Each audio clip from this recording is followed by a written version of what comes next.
Chris se acercó a Sierra y a Alejandro para ver el cuerpo que Sierra había hallado. En efecto, se trataba de Lindsay Top. Tan pronto como la vio tirada sin vida, se horrorizó al darse cuenta de que Lindsay estaba en el mismo estado en la que la había encontrado en el bosque antes de ser perseguido.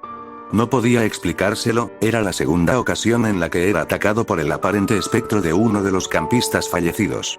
Se cuestionaba si se trataba del deterioro mental producto de la culpa y ansiedad de la situación actual o realmente estaba siendo atacado por no muertos.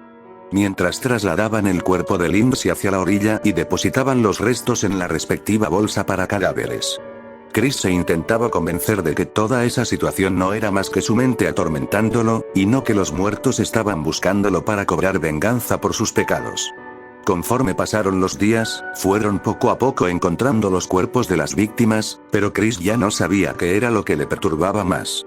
Las formas tan brutales en las que el asesino acabó con la mayoría o el hecho de que minutos antes de dar con el cuerpo de uno de los campistas era atacado por el espectro de este. Una noche cuando caminaba sintió como algo lo acechaba en la oscuridad de la noche, sintiendo como las plantas se movían en un ruido sordo en la penumbra. Al voltear a ver con la linterna alumbrando a donde miró, para su sorpresa se topó a Sadie Una. Esta aparición sin duda le recordó mucho a su encuentro con el que tuvo con Lindsay apenas unas horas antes. Pues Sadie estaba en un estado deplorable.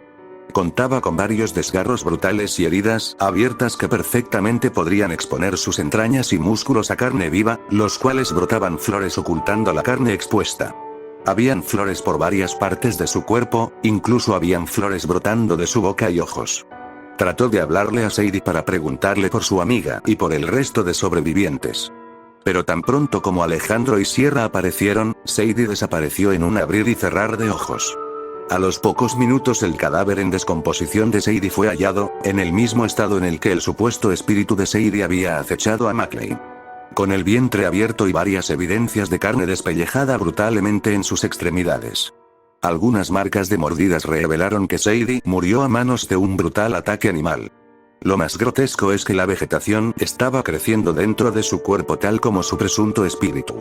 Unas horas después, cuando Chris se hallaba en una cabaña, pudo divisar a Beth parada de manos a pocos metros de la cabaña a través de la ventana. Chris por instantes pensó que Beth se hallaba viva y a salvo. Pensando que ella solo estaba de alguna forma celebrando la llegada de Chris para salvarla. Pero cuando volteó la vista nuevamente hacia la ventana, Beth estaba con la cara pegada a la ventana, dejando ver su rostro brutalmente marcado por una grotesca sonrisa de Glasgow. Por alguna extraña razón, ella no trató de hacerle daño. En su lugar, Beth le advirtió de otro espíritu a sus espaldas. Chris nunca supo de cuál espíritu se trataba, solo que aquel espíritu estaba ahí al sentir una respiración. A los pocos segundos Sierra aparecería por la puerta, haciendo que la respiración cálida se detenga abruptamente y se fuera tan rápido como llegó. Sierra había llegado a Chris para notificarle del hallazgo del cadáver de la joven Beth Jensen a unos 20 metros del confesionario. Chris por supuesto al voltear nuevamente a la ventana. Beth ya no se hallaba ahí. Chris juraba que ya estaba totalmente loco. Sentía que estaba siendo acosado a todo momento por algo que lo observaba en la oscuridad. Su pánico aumentó en la ocasión en la que fue atacado por el espíritu del atleta que fue estirado hasta morir. Cuando fue a buscar pistas sobre los sobrevivientes en uno de los establos de la isla donde Chef obtenía la carne. Por segundos escuchó los lamentos de uno de los campistas. Pero cuando se percató de que una figura humanoide extrañamente alargada se hizo presente por una de las ventanas del establo, Chris se trató de retirar del establo fingiendo que no había visto el espíritu de Tyler, quien parecía seguirlo. Él podía escuchar aún los desgarradores sollozos de Tyler a pocos metros. Chris no pudo evitar pensar que esos sollozos fueron los mismos que Tyler hizo cuando fue atrapado y asesinado. La culpa y remordimiento se apoderaban de su mente mientras los sollozos de agonía y melancolía del atleta hacían eco en sus tímpanos. Un escalofrío recorrió su cuerpo cuando sintió que unas gotas de agua cayeron en su cuero cabelludo, cosa que lo sacó de sus pensamientos. Chris no tardó en deducir que las gotas de agua eran realmente lágrimas de Tyler, el cual probablemente estaba arriba de él esperando a que Chris haga un movimiento en falso para atacarlo. Siguió caminando como si nada, evitando con toda su fuerza de voluntad el mirar arriba.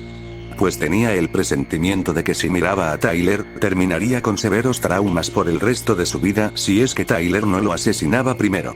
Una vez Tyler perdió el interés en Chris, el hombre procedió a correr con todas sus fuerzas hasta llegar con sus ayudantes. Alejandro y Sierra le dieron miradas confusas, a no entender por qué Chris había emprendido nuevamente una huida hasta ellos. Sin mencionar la expresión de angustia y horror que Chris tenía en su rostro y que inútilmente trataba de ocultar. Alejandro habló confrontando a Chris por su comportamiento. Muy bien, Chris, suficiente. ¿Qué es lo que te ocurre? Has actuado raro desde ayer que encontramos a Ezequiel. Queremos una explicación.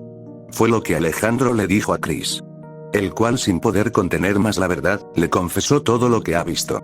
El como Ezequiel lo atacó en un extraño juego de las escondidas. El como Lindsay lo persiguió silenciosa pero rápidamente. El como Sadie lo acechaba entre las flores. El como Beth le advirtió del peligro con una gran sonrisa a la cara, y el como Tyler lo miraba desde las alturas mientras sollozaba. Señalando que también las áreas en donde habían sido acechados habían encontrado un cadáver.